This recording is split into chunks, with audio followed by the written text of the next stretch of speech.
You all have one thing in common. We're all being blackmailed.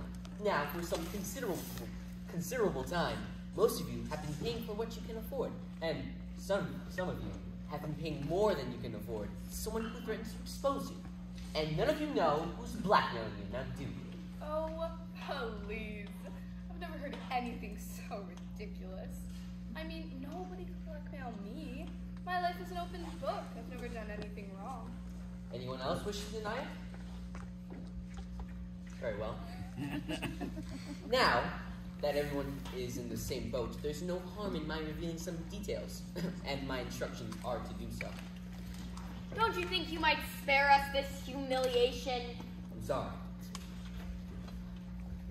Mr. Green, you were once a professor of psychiatry, dealing with and specialized in dealing and helping with paranoid and homicidal maniacs that suffer from delusions of grandeur.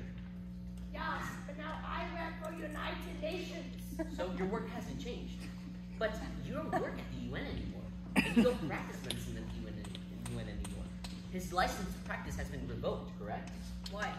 What did he do? You know how doctors aren't supposed to date their lady patients? Yes? Well, he did. Oh, how disgusting. Are you making moral judgments, Mrs. Peacock? How then do you justify taking bribes in return for delivering your husband's dinner Peacock's votes in certain lobbyists? My husband is a paid consultant. There's nothing wrong with that. Well, none of it's publicly declared, perhaps. But let's say if the payment was delivered by slipping in used greenbacks in plain envelopes and delivering them under the men's room, how would you describe that transaction? I'd say it stinks.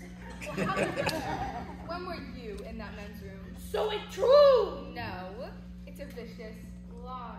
Well, I'm sure we're all glad to hear that. You've been paying blackmail for over a year now to keep that story out of the press. Well, I'm willing to believe you. I too am being blackmailed for something that I didn't do. Me too. And me. Colonel, you hold a very sensitive security post in the Pentagon. And may I say, Colonel, you drive a very luxurious car, and yet a very expensive one, for someone who yet lives only on a colonel's pay. I don't. Came to money during the war. When I lost my mommy and daddy.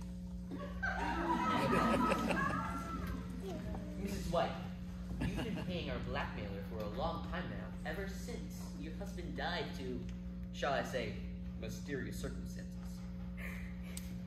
What's so funny? I see.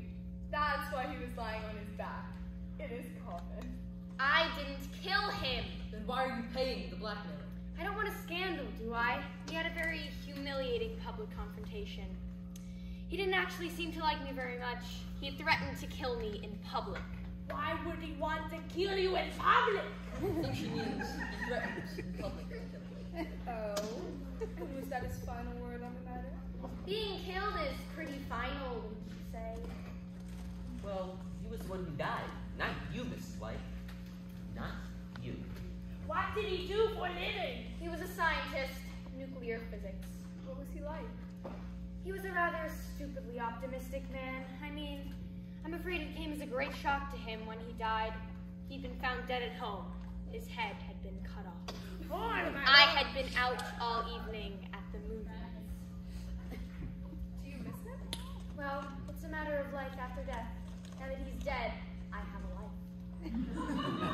But he was your second husband. Your first had also been illusioned. That was his job. He was an illusionist. But he never really. He wasn't a very good illusionist. Well, that just leaves Mr. Bond. What's his little secret? His secret? Oh, hadn't you guessed? He's the one who's been blackmailing you all along.